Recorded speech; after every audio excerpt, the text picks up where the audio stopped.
Next, we'll move on to unit impulse function. The unit impulse function and its approximation is shown in the given figure. This is how the unit impulse looks like. It is only defined at t is equal to 0. Unit impulse is denoted by delta of t. Delta of t. Delta of t. So it is only defined at t is equal to 0, and for all other values of t, the unit step function is 0. Mathematically, this is how we will represent unit impulse function. Delta of t is equal to 0 for t not equal to 0. That means here, for all other values of t except t is equal to 0, delta of t is 0, and integral minus infinite to infinite, so from minus infinity to infinity, integral of del of t dt, integral of this curve from minus infinite to infinite. What does it give? Integral from minus infinite to infinite of any function, area of the function, right? It gives the area of the function. So area under del of t, area under the unit impulse function must always be equal to 1. That is the definition. It is only defined at, it is defined as 0 for whenever t is not equal to 0, and the area under the unit impulse function del of t minus infinite infinite del of t dt must be equal to 1.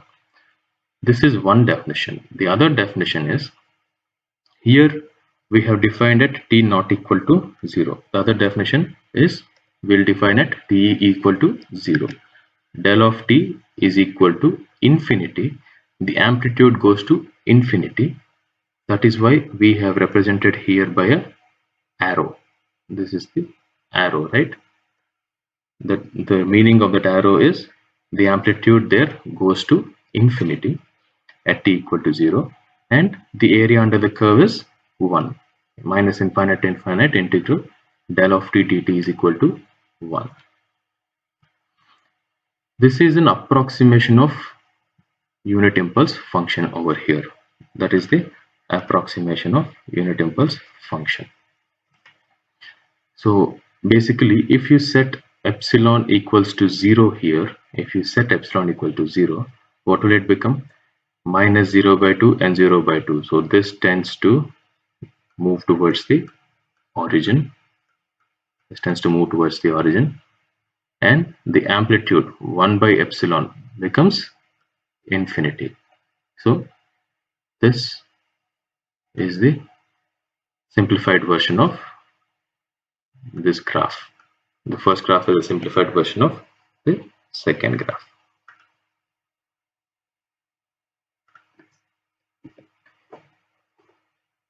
As we already discussed, it is represented graphically by a vertical arrow. And then the relationship between continuous time unit step and impulse functions. There is a relation between the unit step and unit impulse function. That is, unit impulse function del of t is nothing but derivative of u of t. If you derive the unit step function with respect to t, if you differentiate the unit step function with respect to t, we will get unit impulse function. The opposite of that is, if you integrate the unit impulse function, we will arrive at the unit step function.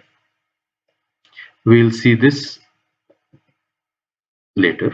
We will try and derive this later in the coming slides.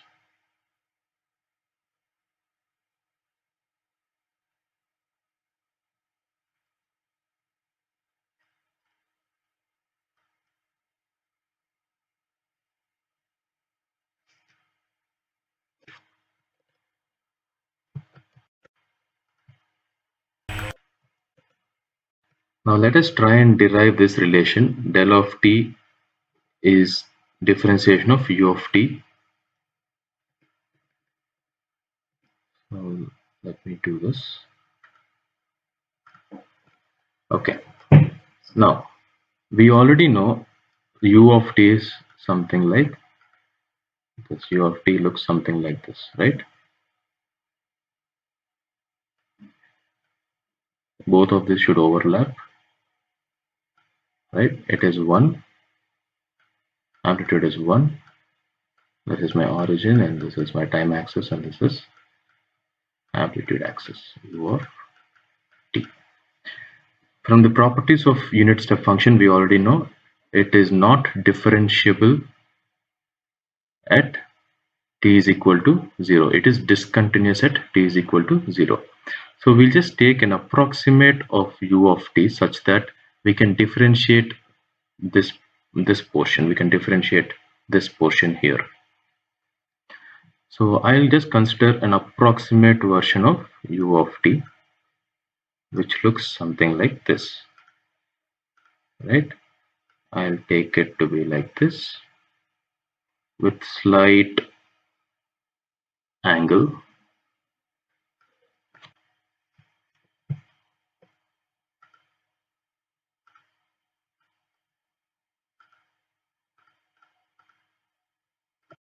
Slight angle here.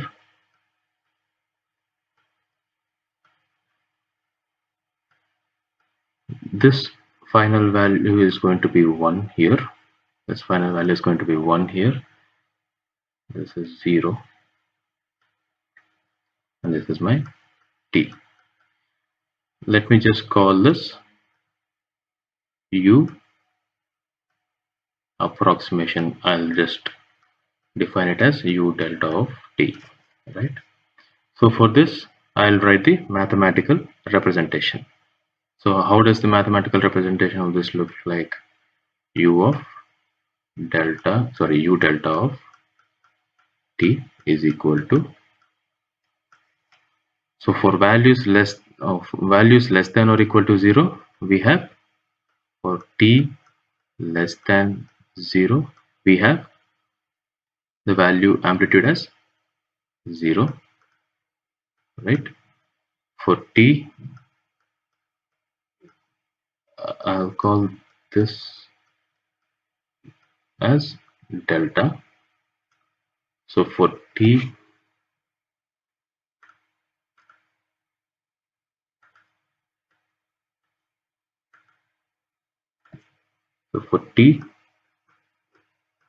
greater than delta, the value is 1. So in between 0 and delta, 0 less than t less than delta, we'll see what is the value. We'll see what is the value. The value will be, so this is 1 point 0 comma 0 0 comma 0, and this is delta comma 1.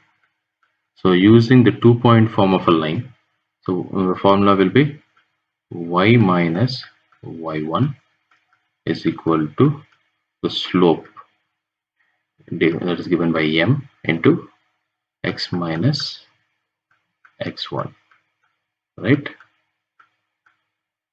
Y, the y-axis is nothing but u delta of t. y1 is 0. y1 is 0.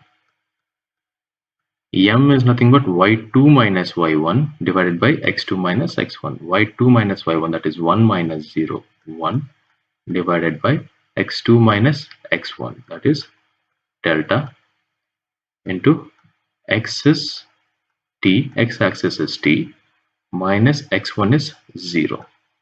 So in this region between 0 and delta, my u delta of t is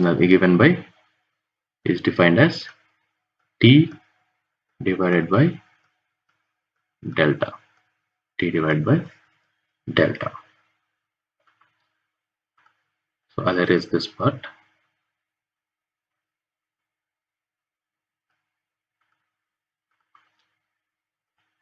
Now we'll differentiate this signal. So what will happen if you differentiate with respect to t? D by dt of u delta of t. What will you get? It will be for t less than 0. There are three ranges, right? For t less than 0, 0 less than t less than delta, t greater than delta, right? So the first range, if you differentiate to 0 with respect to t, we'll get 0. If you differentiate t by delta with respect to t, 1 by delta is constant, dt by dt is 1, so 1 by delta, and this is a constant 1, so if you differentiate that again we'll get 0, right? So the same thing we will represent graphically.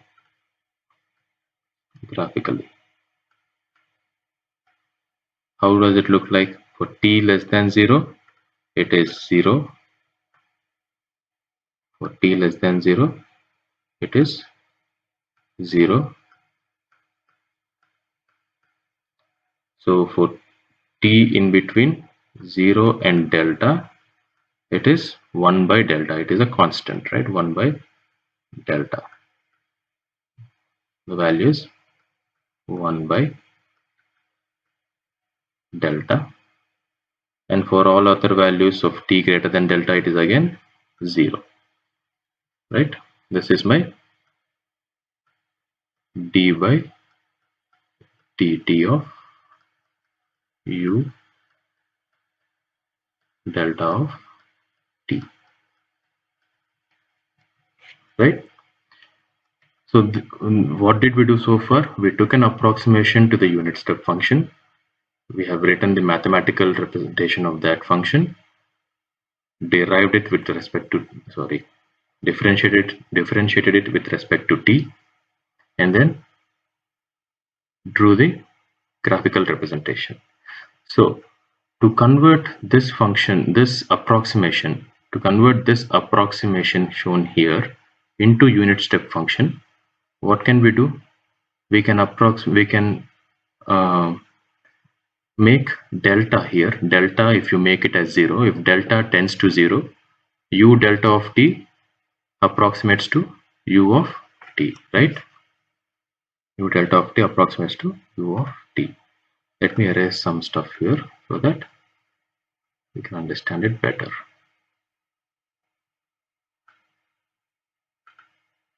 Now,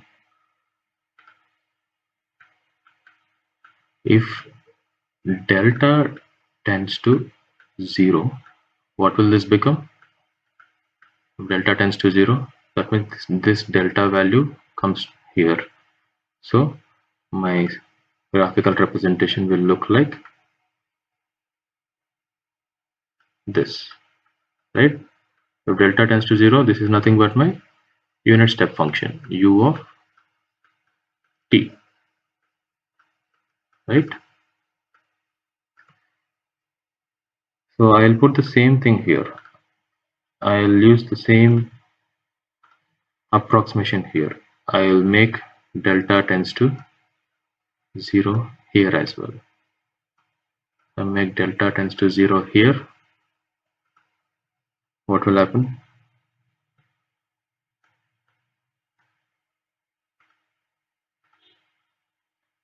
This is 0 till this point, and then this delta tends to 0. That means this moves towards 0, right? And at 0, what will happen? What is the amplitude? 1 by delta. When delta becomes 0, 1 by 0 becomes infinity. Infinity I represent with an arrow, right? So this is my delta of t, my unit impulse function. That's my unit impulse function. So I have proved that if I differentiate my unit step function with respect to t, it will result in a unit impulse function. So the relation between unit step and unit impulse function is proved. Delta of t is equal to d by dt of u of t. d by dt of u of t.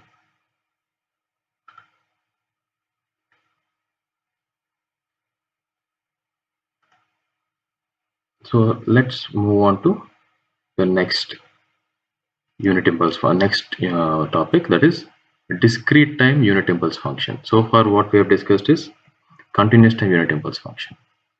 Discrete time unit impulse function is the next topic. Discrete time. So since it is discrete, instead of t we will use n. These will be the square brackets, del of n. Del of n is expressed as 1 for n equal to 0 and 0 for n not equal to 0. For all other values of n it is 0. Only at 0 it is 1. This is much simpler when compared to continuous time unit impulse function. Now the discrete time unit step and unit impulse functions are related by del of n is nothing but unit step function, discrete time unit step function u of n minus u of n minus 1. This is the unit step function and this is the delayed version of unit step function, delayed by 1 unit. So if you subtract the delayed version from the unit step function, it will result in a unit impulse function, that is discrete time unit impulse function. This can be proved very easily. You can try it as practice. You can take a unit step function, draw the mathematical representation for the unit step function, and then delay the unit step function and draw the mathematical representation. Subtract both the functions and write the mathematical representation. Now let us see the properties of impulse functions. The first property is impulse function is an even function of time. That is, it has symmetry or it exhibits symmetry around y-axis. That is, delta of t is equal to delta minus t mathematically. The second function is multiplication by an impulse.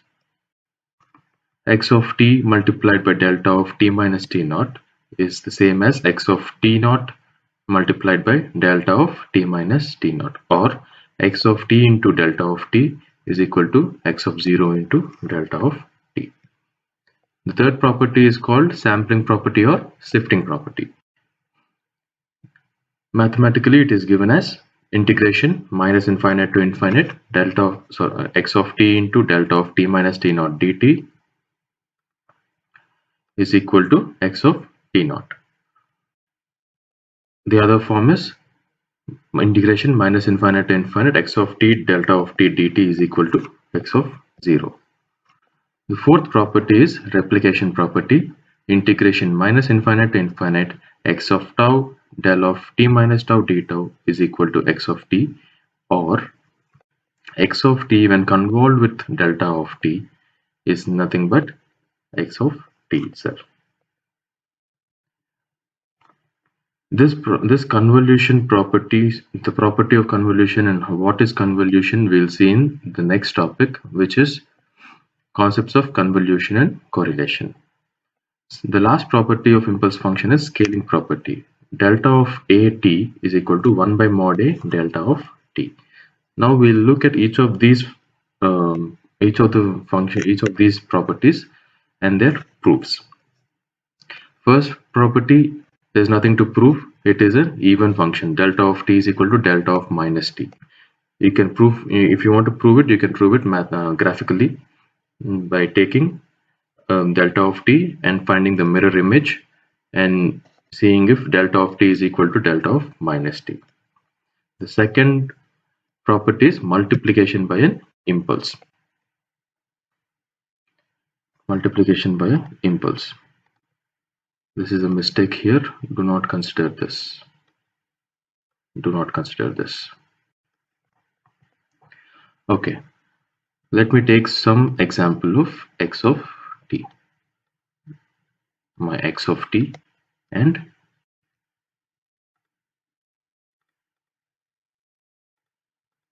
x of t, and I'll take my delta of t,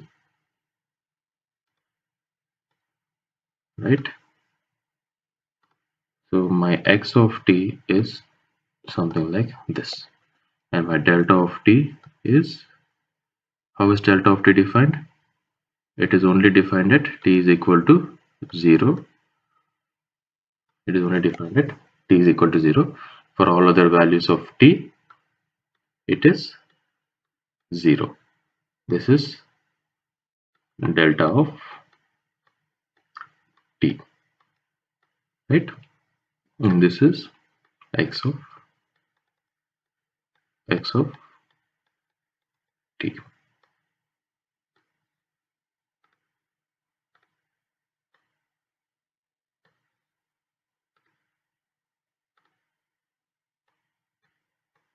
That is x of t. Now, if I multiply, look at the second identity here. I have to multiply x of t with delta of t, right? X of t is defined for so many values of t. So many values of t. It is defined for 0. It is defined for values greater than 0. It is defined for values less than 0. So, and here delta of t, it is defined for 0. For all other values of t, it is 0. If I multiply these two, what will be my output signal? My output signal at 0, what will it be? At t is equal to 0, what will I get? At t is equal to 0, I'll get some value which is equal to delta of t into, what is the value at 0? It is x of 0, right? In place of t we'll substitute 0, right? So x of 0. So delta of t into x of 0. That is the value of my output at t is equal to 0, right? And for all other values, the positive values of t and negative values of t, whatever the value there is, it is present here in x of t, we have to multiply it with 0 here, because del of t is 0 for all other t except 0. So multiply, we'll get 0 all along. We'll get 0 all along except at t is equal to 0. T is equal to 0, we'll have some kind of an impulse. So what is the value of that impulse? That value of impulse is nothing but delta of t into x of 0. This point is nothing but, let me take a different color. This point, the value is x of 0, right? If I take this as 1, the corresponding amplitude will be x of 1, right? So this is how my second identity has been obtained. Now, if I take the same x of t, and multiply it with shifted version of del of t minus t naught, right? Del of t minus t naught. So let me say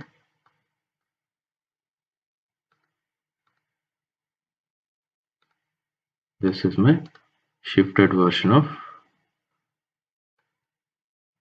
del of t minus t naught. This is the origin. So where is del of t minus t naught defined? At t is equal to t naught, right? At t is equal to t naught, I have a impulse. at t is equal to t naught. At all other places, the value is 0. So now I have to multiply these two signals, x of t into del of t minus t naught. Now let me assume